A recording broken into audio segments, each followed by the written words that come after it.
Okay, welcome again. We're going to be talking about play-by-play broadcasting for radio and television. We'll get into some other things having to do with electronic media and sports. I thought I would start by playing you a clip from a game between Texas and Texas Tech a number of years ago, one of the great games all time for either school, in particular Texas Tech, the way it turned out. Craig Way is the great University of Texas broadcaster. You'll hear him on this clip. Not going to play the whole thing for you. You might enjoy watching it, but we'll look at this and then talk about some of the aspects of the play-by-play.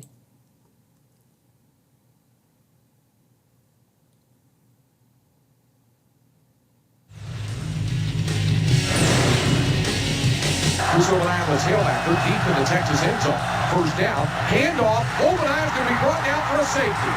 Tackled in the end zone like Kobe Whitlock. And Texas Tech takes a 2-0 lead. Harold turns, hands the ball to Bax. The goal line, and he's across. Touchdown, Texas Tech.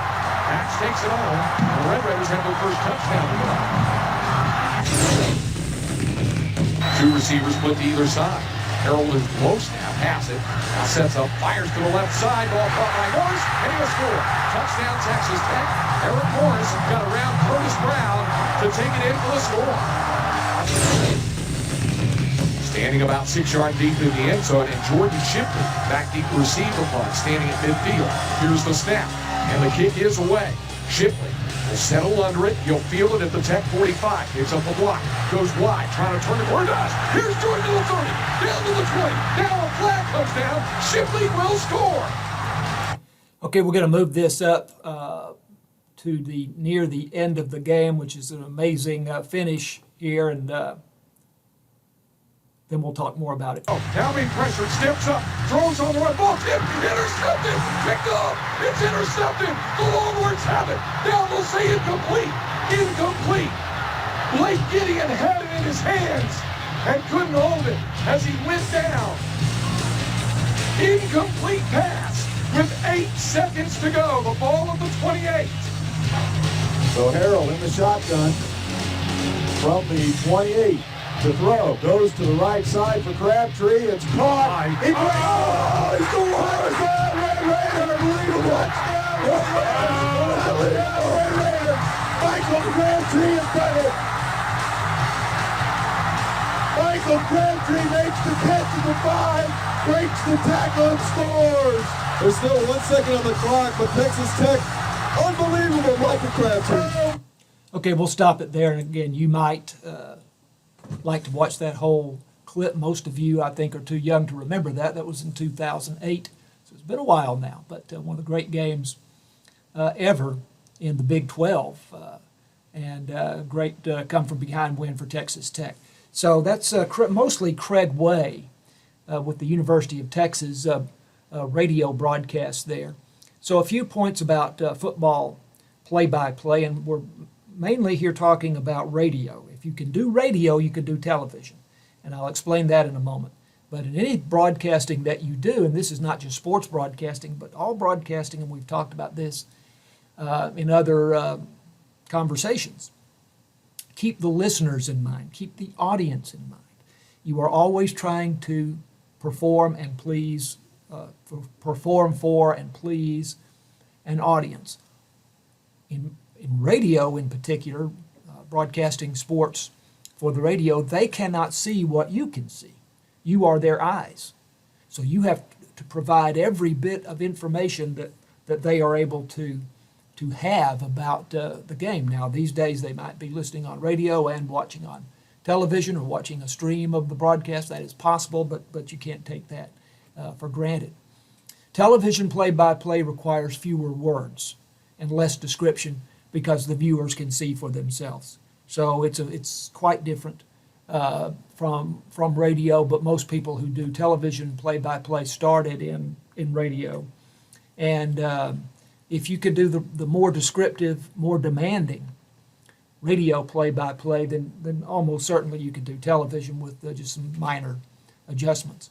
If we're talking about radio play-by-play here, you want to repeat the score often, at least every change of possession, as the ball goes from one team to the other on a long drive that takes 12, 14, 16 plays. You want to give the score maybe with every first down, but give that score frequently. This is the number one complaint of people listening to a game, is that the score is not given enough. You almost can't give it too much. I wouldn't do it every play, but it's almost impossible to give it too much. And with radio play-by-play, remember you still have people listening in their cars as they drive from one place to another. There are people listening on the internet to streaming broadcast all over the world. So radio broadcasting is still an important part of all sports. You want to give the down and distance and the field position before every play. Every play. Again, you are providing the information that they have to know what's going on in the game. And the down and the distance and the field position change on every play. So 20-yard line, 37-yard line, 42-yard line in the opposing team's territory as you move down the field, first down, second down, third down, 1st and 10, 2nd and 7, 3rd and 2, 4th and 1. That needs to be given every play without fail. Know the names of the players on each team, especially the backs and receivers on site. We want to avoid identifying players on the air by their numbers. That's a bit of a crutch. And you want to be very decisive in identifying the players. And as you listen to Craig Way there's no hesitation whatsoever. As the Texas Tech player made the tackle for the safety to start the game, he knew the player's name. Now, he has a spotter for each team. And you might or might not have that. That's very helpful to have someone who stands there and helps you identify players. But also, he will have learned the players so that he can identify them on site. And there's no hesitation, there's no stammering, looking down at the roster and so forth. He will know the players. That requires a good deal of preparation and study. And that is definitely part of being a sports broadcaster, is the preparation. You develop a football vocabulary to describe plays, areas of the field. There are things that are predictable, so you have words and phrases that you can plug in anytime that situation is appropriate. A pass out to the sideline is in the flat. If the ball, as it's being ready to be snapped, is more or less in the center of the field, then it's between the hash marks. A pass over the middle, a pass to the pylon at the goal line as a team maybe is about to score. So you develop that vocabulary. And to an extent, as a fan, you may already have some vocabulary that's helpful, but that's something you want to develop.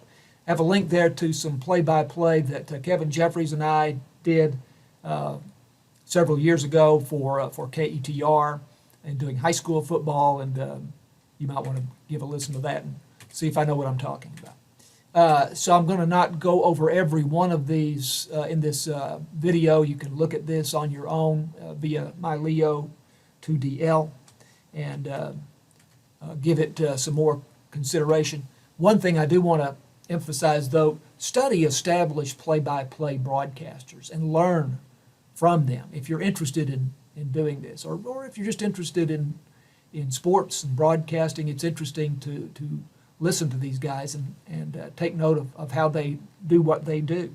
But listening to that Craig Way clip at the beginning and analyzing that and how he's identifying each player on each play, he gives the score. As soon as a score is made, he will update the score. He'll talk about the punter being 6 yards deep in the end zone, the return man for Texas standing at the Texas Tech 45-yard line, coming to his left, gets a block. All those little descriptive things that bring the game alive for someone listening to the game. But study the professionals and how they do it. And this applies, again, to anything in media. If you want to do a particular thing in media, study the people who are doing what you want to do and learn from them. And there's nothing better that you can do.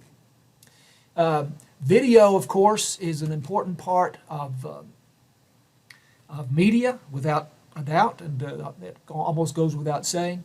Lots of opportunities in sports media for videographers, people who shoot and edit video. That might be for a live telecast or web stream, social media highlight videos on YouTube and elsewhere, team training video. The teams now, not only do they shoot video of their games and then study those and then study the video of the other team's games, they shoot every practice. And somebody has to shoot that video and edit that video. So that's a good opportunity. This I will show you. This is video from the A&M Commerce 2017 National Championship game. There's a student who I believe is still with the athletic department as I speak, who shot and edited this video. You will also hear some play-by-play from Charlie Chitwood, who does the A&M Commerce football and basketball games for KETR. So let's pay attention to the video here, how it tells the story of the game, and also the play-by-play of Charlie Chitwood.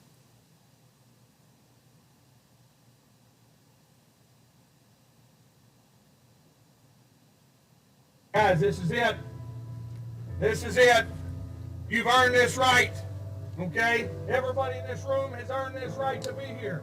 You've all made a lot of sacrifices to be here. Everybody talks about playing in this game, but you've earned the right to be here. The sun always shines on the lads. And there wasn't a prettier day than today. This is our day. So enjoy it. Have fun. Have fun for the next 60 minutes on that scoreboard clock. Have fun because it's the next game. It's just another game. So play it like that. Do what you've done to get here. Play your game. Take care of you. You want to be national champions, you've got to earn it for the next 60 minutes. You got to be... Okay, I'm going to jump ahead. To the 30, 20 to the sideline, 10, 5, dives in, touchdown! No flags. What a play. We talked all the way for the last week. Caught at the 28, no it's not, incomplete. Garrett blue ball. Perfect coverage there. He thought he had hooked up. Others are white. Here comes the approach, the boot. He sends this one down to Kincaid. He's going to run over to the right and catch it at the 1. Cut back to the middle, 10, 20. Over to the left, 30. He's over to the left sideline, to the 40. He's got men to beat at the 50, 40, 30, 20, 10, goal, touchdown! 99 yards on the kick return, and A&M Commerce goes right back in front.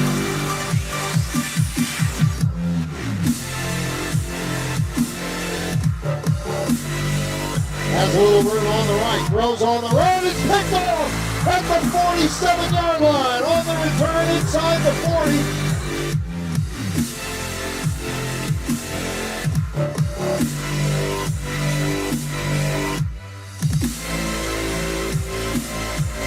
And we'll pick this up again. We'll move on toward the end of the video.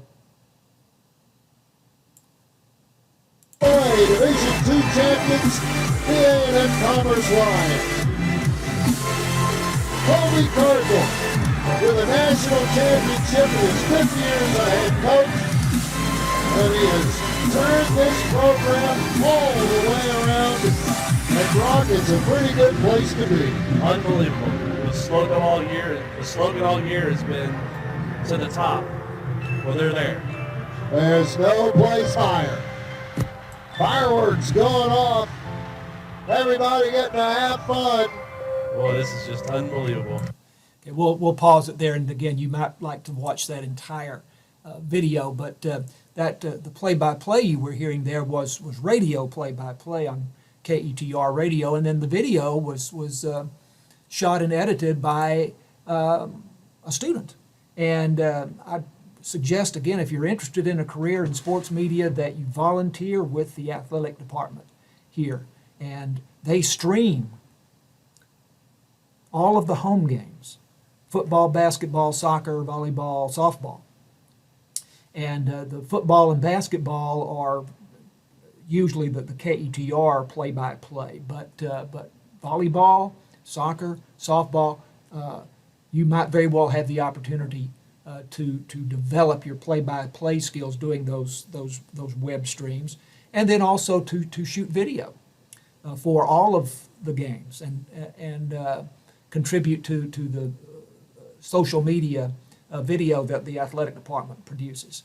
Also, you might volunteer with KETR Radio here on campus, which broadcasts A&M Commerce football, men's and women's basketball, and high school football. So there's some opportunities there. So this might lead to an internship or a paying job, and then ultimately I think might be a good start for your career.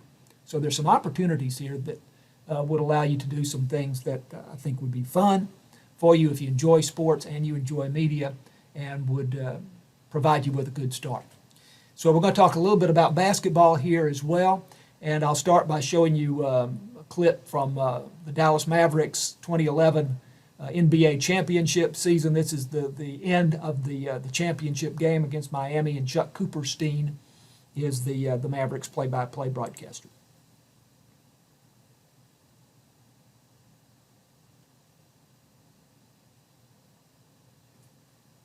Dirk touches it to Kidd. Clock ticking down, 6 to shoot. Here's Kidd, 5 to shoot. To the cutting Dirk down the lane. Yes, there it is! There it is! And the Mavericks are going to win the championship. They lead by 11. The arms up in the air as they come back down the floor defensively. Chalmers is stripped by Terry, saved by Chandler. Into the hands of Kidd. He's fouled by Bosch with 18 seconds to go. Boy, I'm looking at Dirk. He's just covering his head right now. He is so happy to finally get a championship. Him and Jay Kidd go and hug each other. Well, obviously, those two are on their way to the Hall of Fame.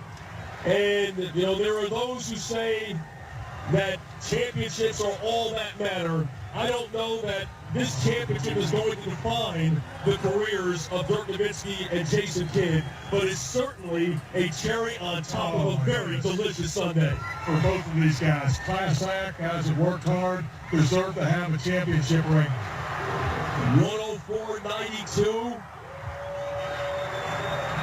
As Kidd hits the first one, he hits the second one, and a convincing victory for the Mavericks tonight. Okay, so that's all of that victory.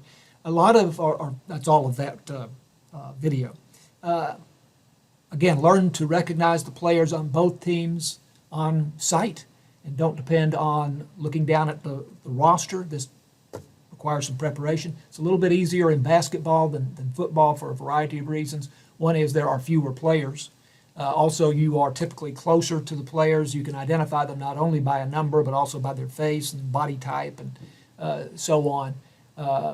You have more games in basketball, so it's a little easier in basketball than football. But again, using the numbers as a crutch, you don't want to be hesitant when you're trying to identify a player. Gather as much information as possible on players. This also applies to football or any other sport. Height, weight, classification, in other words, freshman, sophomore, junior, senior, scoring average, rebounds per game, free throw percentage, maybe academic honors if we're talking about college sports. And then you work this information into your broadcast, especially during free throws, throw-ins, while the game is more or less stopped. At least there's not movement up and down the floor, and you have a chance to work some of this information in it. And it makes the game more interesting and identifies the players in a way that makes them not just a name, but brings their personal qualities out. I recommend scripting your pregame comments and a postgame close. In other words, write it out so that you know what you're going to say and it's well organized and you're not reaching for words. And at the end, a last reminder of the final score. I still recommend keeping score in a basketball scorebook, even though for college basketball, obviously pro basketball, you will be provided continually with stats, both on a monitor and in terms of stats on hard copies that are printed and distributed. But I think it helps you to stay in the game. if you keep your own scorebook. And I do recommend that. And it's not that hard to do. Color commentators may want to keep their own simple stats that would be something other than the scoring per se. Team rebounds, comparing rebounds for each team, turnovers, a running score of the game, and you're keeping up with the lead of a particular team and how it goes up and how it goes down. 10-point lead, 12-point lead, down to 4, down to 2. That's easy to keep. And now if you're doing high school basketball, they're not going to provide you with any statistics. So you really pretty much have to provide that for yourself. You can get some free tools for basketball and other sports here at this site. I'm going to talk about this particular organization more so in a minute, the particular organization that provides these. But for example, here's a basketball scoring sheet that is available for anyone that wants it. And it looks like it's going to make me go back there to that link each time. But for every sport, there's some very helpful little links here that provide you. Here's a running score stat sheet. Well, that's going to make me save that. But for baseball, basketball, football, and so on, this is very useful. This comes from the Sports Talent Agency of America, STAA. And if you have any interest in sports media as a career, I really recommend this website to you. There's a lot of things on here that are free. There's a lot of good advice, a lot of good information. You can join the organization. I don't think it's that costly.